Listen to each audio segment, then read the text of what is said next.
Chers amis, bonjour et bienvenue dans les pays de l'AES. Bienvenue aux informations. On va vous lire rapidement deux communiqués des forces armées maliennes qui ont quand même mouillé le maillot dernièrement. L'état-major général des armées informe l'opinion nationale que les unités FAMA ont riposté vigoureusement contre les attaques terroristes ce dimanche 3 août 2025 contre le poste de Wabaria dans la région de Gao et Douanzan. Plusieurs terroristes ont été neutralisés et des armes récupérées. Les ratissages et les évaluations sont en cours. L'état-major des armées rassure les riverains de Gao et de Douanzan que la situation est sous contrôle. Effectivement, vers les 5 h du matin, Douanzan a été attaqué l'autre jour, le poste de Douanzan. Mais l'armée les a tués tous, voilà, c'est ça, il faut le dire comme ça. Et puis, ce même jour-là, vers les coups de 3 h du matin, le poste à l'entrée de Gao, vers le pont qu'on appelle le pont Wabaria, a été attaqué. Et là-bas aussi, l'armée les a, je pense que vous avez tous vu les images, l'armée les a neutralisés. Ils ont été totalement carbonisés. Et ces images-là, on ne peut pas vous les faire voir parce que c'est des images horribles. Ils ont été carrément carbonisés, ils ont été transformés en cendres par les drones. Je pense que beaucoup d'entre vous qui regardez cette émission ont sûrement dû voir les images. En tout cas, on félicite l'armée par rapport à ces deux victoires. Et il faut continuer ainsi. C'est le seul moyen de s'en sortir. Le deuxième communiqué, c'est qu'au cours d'une patrouille à Mourdia, une unité FAMA a découvert un poseur 2EI. Donc, c'est les engins explosifs improvisés. Une unité FAMA a découvert un poseur 2EI déchiqueté par ses propres soins dans l'exercice maléfique de ses missions. Ce lundi 4 août 2025, en vue de faire mal aux FAMA. Cette patrouille concerne la sécurisation de l'axe Mourdia-Douabougou, fréquenté lors des foires hebdomadaires. Voilà. Donc là aussi, ça arrive souvent. Les poseurs de bombes, les poseurs de mines, très souvent, quand ils posent des mines, ça explose avec eux. Et nous, on ne peut que se féliciter de cela parce que quelqu'un qui pose des mines dans le but de vous tuer, hein, voilà. Si la mine explose avec lui-même, voilà, rien de mieux. Voilà. Donc on va aller vers d'autres informations. Écoutez. On écoute. Couplé à un scanner dont la cérémonie de pose de la première pierre est présidée par le président de la République, chef de l'État en personne. Preuve. Voilà, nous sommes allés faire un tour au Niger. Au Niger, ils sont en train de faire vraiment un travail colossal parce que le président, il est parti pour la pose de la première pierre. Le président Abdourahmane Chani, il est parti pour la pose de la première pierre d'une unité de tomographie et couplée de scanners. Donc c'est vraiment extraordinaire parce que c'est pour détecter les cancers. Et franchement, ils font du bon boulot, on écoute. Le degré d'importance qu'accordent les plus hautes autorités du Niger à la santé des populations. Cet événement marque une étape historique dans notre engagement en faveur d'une avancée médicale et d'un renforcement des capacités diagnostiques de notre établissement. C'est le lieu de souligner les autres grandes réalisations et appuis multiformes qu'a bénéficié l'hôpital général de référence depuis l'avènement du CNSP. Il s'agit, entre autres, la chirurgie à cœur ouvert où actuellement une équipe nigéro-burkinabé est à l'œuvre dans nos blocs opératoires. Le démarrage des activités du service d'anatomopathologie, l'évolution de la cardiologie interventionnelle, l'acquisition de nouveaux appareils de scanners et d'IRM de dernière génération, la relance de l'unité de dialyse et la thrombolyse. Une initiative conjointe du ministère de la Santé et de l'Hygiène publique et de la Haute Autorité nigérienne à l'énergie atomique, HANEA, qui fait du Niger le premier pays de la sous-région à inclure cette technique de diagnostic médical de haute précision. Peuple nigérien dans le cadre du programme de résilience pour la sauvegarde de la patrie et du plan de développement sanitaire et social. Après l'inauguration récente d'un accélérateur linéaire LINAC et de son simulateur au Centre national de lutte contre le cancer, nous passons maintenant à une étape supérieure avec l'acquisition et l'installation très prochaine d'une unité de tomographie à émission de positrons couplée au scanner communément appelé TEPSCAN. Cet équipement de pointe, le premier qui sera installé dans la sous-région, permettra de faire un diagnostic plus précis sur l'étendue et la distribution de la tumeur pour de nombreux cancers courants. Il est donc couramment utilisé en cancérologie pour détecter des tumeurs, évaluer leur extension et surveiller la réponse au traitement. Il peut aussi être utilisé en neurologie, en infectiologie et en cardiologie. Le financement déjà acquis pour un montant de 2 300 000 $ à travers la coopération technique avec l'Agence internationale de l'énergie atomique, l'AIA, est destiné à l'achat de la TEPSCAN et des équipements connexes. Il est aussi envisagé la création et l'équipement d'un deuxième centre de médecine nucléaire et de radiothérapie à Zender, ainsi que les formations du personnel en médecine nucléaire, la radiothérapie et la radiopharmacie notamment. En outre, l'Agence internationale de l'énergie atomique a pris l'engagement de nous appuyer avec 3 appareils de scintigraphie qui seront destinés à l'Institut de radioisotopes, à l'hôpital. Franchement, le Niger est en train de faire un grand pas. Ça, c'est un grand bond. C'est un grand bond parce que lorsqu'on arrive à avoir ces genres d'appareils, ça permet de déceler rapidement les cancers et de traiter les cancers. Voilà. Et il y a plusieurs formes de cancers que ça peut déceler et puis traiter. Voilà. Et ça, c'est vraiment très bien. C'est vraiment très bien. Et puis, il a parlé aussi de chirurgie, c'est-à-dire il y a chirurgie à cœur ouvert. Et ils sont en train d'opérer les gens du cœur avec une équipe burkinabé. Au Mali aussi, ça se fait. Et ça, c'est très, très bien. Donc, le Niger est en train d'avancer sur ce chemin. Et c'est une excellente chose. Voilà. Après ça, il y a 4 chauffeurs marocains qui ont été libérés. Il y a 4 chauffeurs marocains qui avaient été enlevés au Mali ici. Et grâce à l'aide des services de renseignement maliens et des services de renseignement marocains, ils ont pu être libérés. Et le gouvernement a communiqué par rapport à cela. C'est des chauffeurs, comme je l'ai dit, chauffeurs routiers. Le gouvernement de la République du Mali informe l'opinion nationale et internationale que 4 chauffeurs routiers marocains enlevés le 18 janvier 2025 au nord-est du Burkina Faso, près de la frontière avec le Niger, ont été libérés sains et saufs dans la soirée du dimanche 3 août 2025. Ils étaient entre les mains du groupe terroriste État islamique dans la province du Sahel, qui est la branche sahélienne de Daesh. Cette libération a été couronnée de succès grâce à la coordination des efforts entre l'Agence nationale de la sécurité de l'État du Mali et la Direction générale d'études et de documentation du Maroc, qui ont mené ensemble les investigations avec détermination et professionnalisme depuis les premières heures de l'enlèvement. Bamako le 4 août. Et là, ça c'est une bonne chose. En tout cas, ça veut dire qu'on a quand même pu se donner la main pour libérer ces 4 chauffeurs marocains. Et là, les Algériens ne vont pas être contents. Hein. Et ils ne vont pas être contents. Généralement, c'est comme ça. Quand on arrive à faire des prouesses comme ça, les Algériens ne sont pas du tout contents. Parce qu'on ne s'entend pas très bien avec eux. Hein. Les Algériens, je pense que vous le savez. Dernièrement, le Premier ministre malien, lors d'une rencontre avec la presse, il a répondu au président Abdelmadjid Tebboune, le président algérien. Le président algérien qui a proposé ses services. Il a proposé ses services, il voulait aider le Mali à régler ses problèmes de terrorisme. Bon, c'est un peu tard, je pense, parce que l'Algérie est en train de voir que nous sommes en train de trouver une solution à notre problème. Ils veulent maintenant se mettre dedans. Ils veulent se mettre dedans. Ils sont en train de voir qu'on trouve une solution. On est en train de trouver des solutions. Et pendant qu'on trouve des solutions, eh bien, ils essaient de s'impliquer. Moi, je ne sais pas comment est-ce que... on a dit aux Algériens la dernière fois, on leur a dit qu'écoutez, c'est-à-dire on va faire un accord entre nous les Maliens. On va faire un accord entre nous les Maliens. On n'a pas besoin de quelqu'un pour nous aider. On fait un accord intermalien. Mais malgré ça, l'Algérie est en train de tout faire pour se mêler de cela, pour essayer de s'ingérer. Voilà. Et là, le Premier ministre malien a profité de répondre. On va écouter. Parlant de médiateur, on a quand même entendu l'Algérie qui proposait sa médiation avec les groupes armés du Nord pendant que le Mali se dotait justement de cette charte dont vous avez parlé, une charte pour la paix et la réconciliation nationale, volonté donc d'une appropriation du processus de paix. Avez-vous une réaction à ces propos venant d'Algérie? Honnêtement, nous ne sommes ni preneurs ni demandeurs. On ne se sent pas du tout concernés par ces propos. Voilà, le Premier ministre, il a répondu clairement. On n'est ni preneur, on n'est ni demandeur.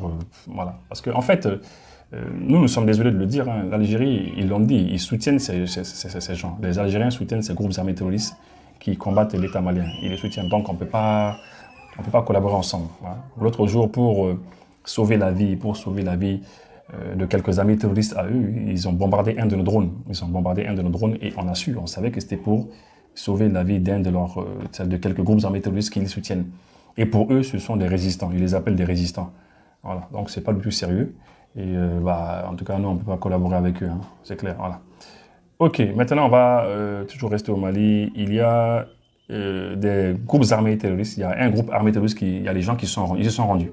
Ils ont décidé de se rendre parce que ils ont décidé de déposer les armes. Hein. C'est tout le temps comme ça. Hein. Ça fait pratiquement 6 mois maintenant. De manière régulière, ceux qui ont pris les armes, beaucoup sont en train de rendre les armes, de déposer les armes. On va écouter l'un d'entre eux. Fatigué a cessé de suivre les traces des hommes qui sont étrangers, qui ne veulent pas qu'on soit dans la tranquillité. C'est un message que j'ai à lancer à tous nos frères qui ont des têtes ailleurs, qui ne veulent pas du bonheur pour leurs frères. Il faut qu'on revienne sur terre et qu'on revienne sur nos terres. C'est qu'on est en train les conséquences de ces hommes qui ne veulent pas du bonheur pour nous. C'est un message que je lance à tous nos frères qui ont les armes entre leurs mains, qui ne savent même pas dans quelle direction ils vont. Il faut cesser ça. J'ai été victime de ça, mais j'ai été obligé de faire ça. J'ai été obligé de faire ça par ces mêmes frères-là que je suis en train de conseiller aussi. Je fais beaucoup de trucs dont j'ai été obligé de faire. C'est pas parce que je veux ça, mais je n'ai pas été parmi les acteurs de cela. Mais je vis réellement que c'est ce qui est la vérité. Donc je vous invite vraiment à vous asseoir et à réfléchir et à chercher la paix. Rien. Bon, voilà, tant mieux. En tout cas, si ils peuvent chercher la paix et puis ils peuvent déposer les armes, nous, en tout cas, ça va nous arranger, hein, parce que il est temps de déposer les armes. Et, il y a eu beaucoup trop de mal. Okay. Voilà, maintenant, on va toujours rester... Voilà, le Premier ministre malien, il a répondu à certaines questions intéressantes par rapport à l'UEMOA, les questions relatives à l'UEMOA dernièrement. La CEDEAO est vraiment derrière nous, mais le Mali, le Burkina et le Niger sont membres de l'UEMOA. Récemment, l'actualité a été marquée par cet incident à Lomé au Togo. Le Burkina Faso, qui devait hériter de la présidence de la conférence des ministres de l'UEMOA en lieu et place de la Côte d'Ivoire, s'est vu refuser ce siège-là. On n'est pas membre de la CEDEAO, mais les 3 pays sont encore membres de l'UEMOA. Par rapport à cette actualité-là, quelle réaction peut-on faire? Merci. Personnellement, je ne suis pas étonné. Je pense que il faut peut-être rappeler un peu quelques faits vérifiables, quelques faits tangibles. Je vous assure avec la plus grande franchise que nos 3 chefs d'État sont profondément panafricanistes. J'en veux pour preuve le préambule de la charte du Litako-Gourma signée le 16 septembre 2023. Dans ce préambule, il est fait mention du traité de la CEDEAO. La réponse de la CEDEAO a été claire en décembre 2023, c'était de rejeter l'AES comme convention. Ça pour dire que l'AES n'a jamais été pensé comme un instrument anti-CEDEAO. Autrement, les chefs d'État n'allaient jamais mentionner le traité de la CEDEAO dans la charte du Litako-Gourma. Un autre fait important qui mérite d'être souligné, d'être rappelé, le Mali et le Burkina ne se sont pas retirés de la CEDEAO étant sous embargo. Et que nous avons accepté l'embargo justement pour des raisons de panafricanisme, parce que le chef d'État croyait encore aux vertus et aux objectifs de la CEDEAO. Je pense que la ligne rouge malheureusement a été franchie lorsque certains chefs d'État de la CEDEAO, en complicité avec des puissances extérieures à notre région, ont décidé d'agresser le Niger, ce qui était vraiment une faute de trop. Parce que nos chefs d'État ont pris leur responsabilité de se retirer de la CEDEAO et je pense que c'était un objectif légitime et c'était la démarche et c'est ce qu'il fallait faire.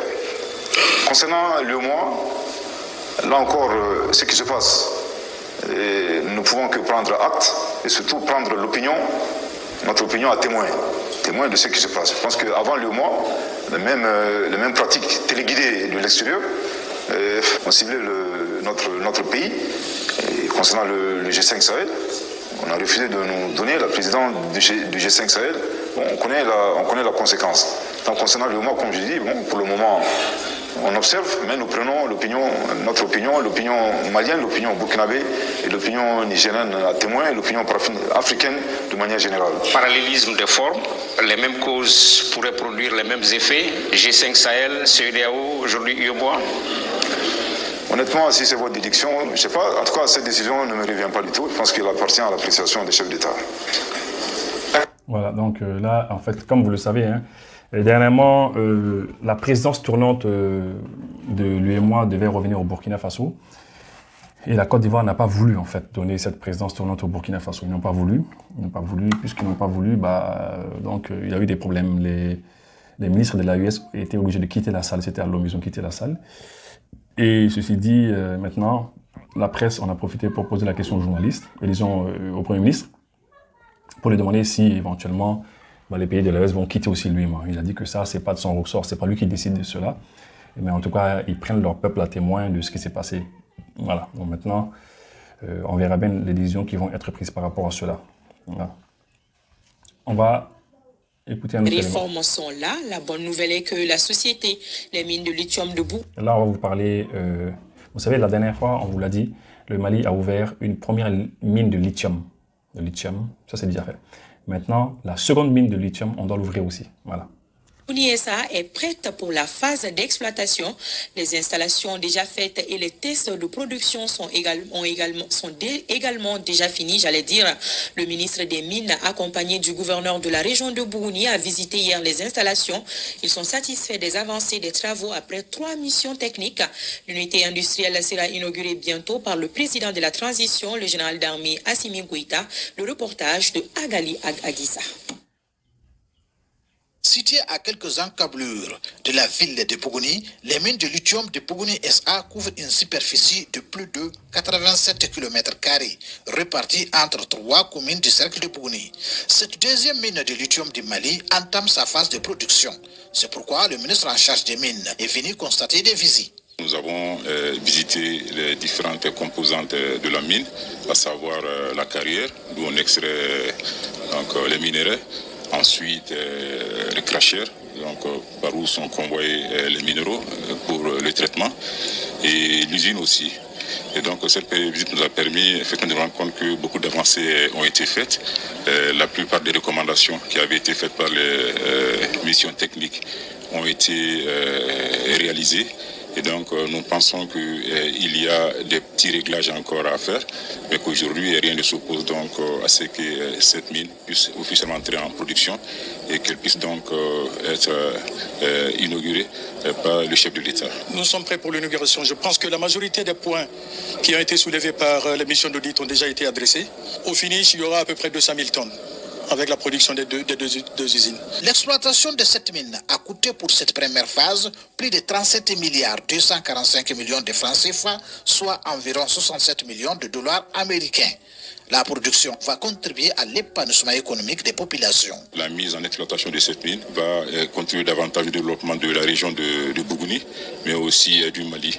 Parce qu'il y a des investissements qui sont prévus déjà pour la première phase, 65 millions de dollars, justement, qui doivent être investis pour cette première phase jusqu'en 2027.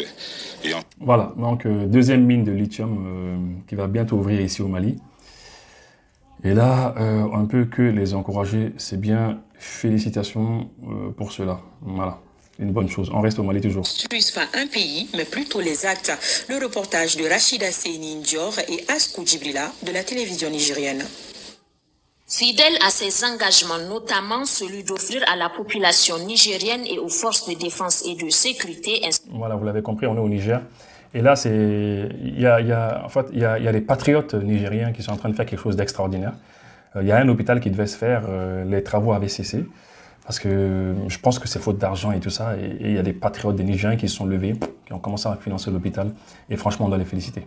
Système sanitaire adéquat, le président de la République, chef de l'État, chef suprême des armées, le général d'armée Abdrahman Tchani s'est rendu ce vendredi 1er août 2025 à l'hôpital militaire de Niamey qui est en chantier. Les travaux de l'infrastructure étaient à un moment stoppés, fort heureusement avec l'engagement et l'abnégation de 3 entrepreneurs nigériens. Les travaux ont repris de plus belle. Nous sommes dit que bon, si de l'extérieur on n'est pas prêt à nous aider, pourquoi pas nous-mêmes nous soulever pour que tout ce qui est l'œuvre de construction qu'on puisse l'amener. Et que nous sommes aussi inspirés d'un fait. On a vu de l'autre côté nos frères FDS qui se battent en brousse pour la défense de la patrie.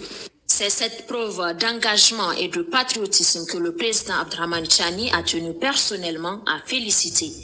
Le fait que vous soyez porté volontaire pour réaliser cet hôpital prouve une fois de plus qu'il y a des compatriotes qui sont restés pragmatiques et qui agissent.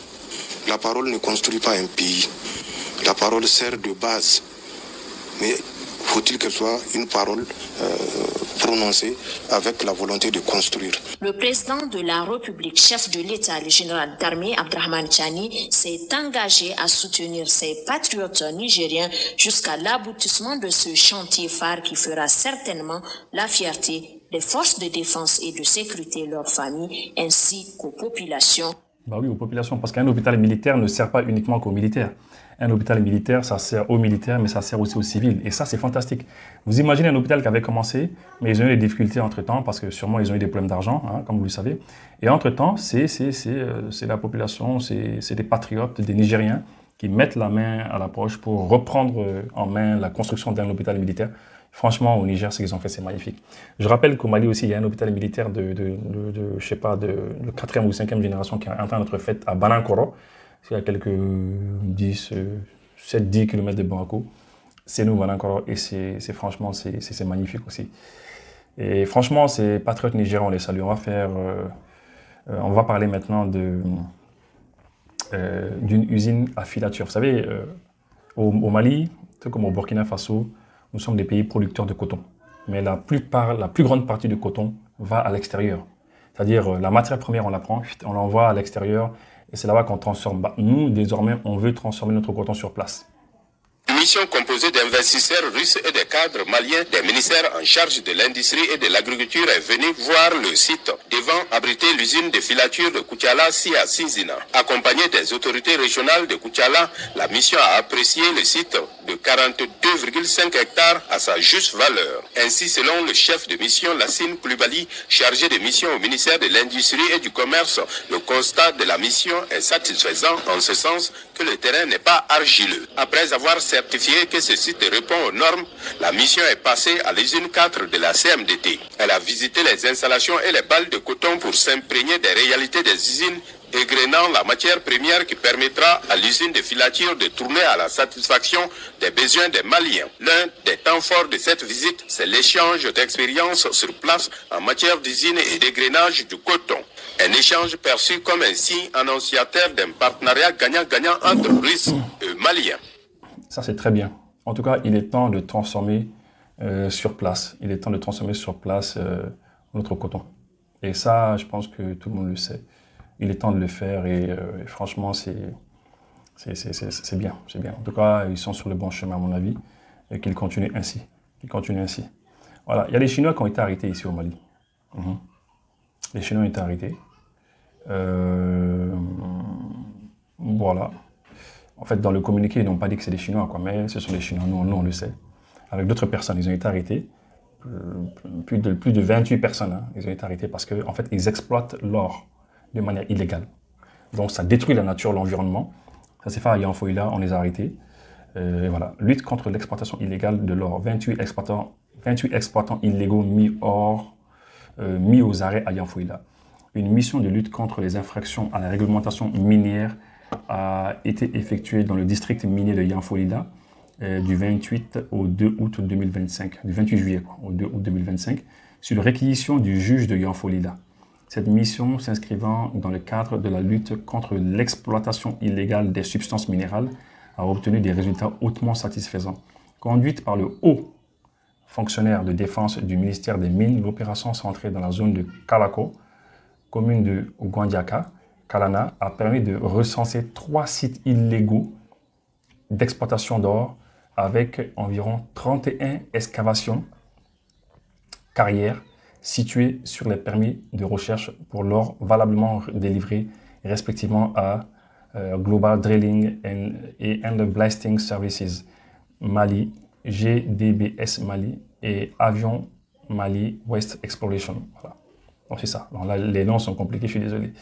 Ces sites installés en violation de l'article 62 du Code minier en vigueur ont causé des dégâts environnementaux importants avec une superficie totale endommagée estimée à 240 m² pour le site de Global Drilling and Blasting Services Mali et 70 000 m² pour le site de Avion Mali West Exploration. Cette présence forte d'exploitants étrangers en violation du code minier a causé des dommages économiques tout aussi importants aux deux sociétés régulièrement installées. Le bilan de l'opération se chiffre à 28 exploitants illégaux de nationalité étrangère interpellés et transmis aux brigades territoriales de Kalana et de Yanfoïla. 28 pelles mécaniques, 6 véhicules personnels, une citerne, un gradeur et bien d'autres équipements ont été saisis. Le ministère des Mines a enclenché la procédure judiciaire pour faire valoir les droits de l'État du Mali. Le ministre des Mines, en saluant la parfaite collaboration des sociétés minières de Kalana et des autorités locales, rassure les populations maliennes de sa détermination à lutter contre les infractions à la réglementation minière et à faire sanctionner les auteurs des dites infractions. Voilà, donc ils ont été arrêtés. Apparemment, ils étaient sur les sites miniers. Voilà. Et en fait, pour que les gens comprennent, il y a des sociétés qui sont là au Mali qui ont leur permis. Ils ont leur permis dûment eu, ça, ils l'ont eu dans la légalité. Notamment, il y a Global Drilling and Blasting Services et puis il y a Avion Mali West Exploration. Donc, c'est des gens qui ont eu leurs papiers, ils ont tous les papiers, mais malgré cela, il y a d'autres personnes qui viennent exploiter sur leur terre, etc. Bon, en tout cas, on a vu les photos, on a vu les photos, en tout cas, c'est les Chinois. Ils ressemblent fort à des Chinois, on n'a pas bien fait voir les têtes là, mais on sait que ce sont des Chinois. Là. Bon, en fait, ils ont assez bousillé aussi l'environnement. Et puis pour finir, on va toujours rester au Mali. Vous savez qu'il y a des gens, il y a malheureusement des travailleurs de l'État. Malheureusement, il y a des travailleurs de l'État qui contribuent à fabriquer de fausses plaques d'immatriculation.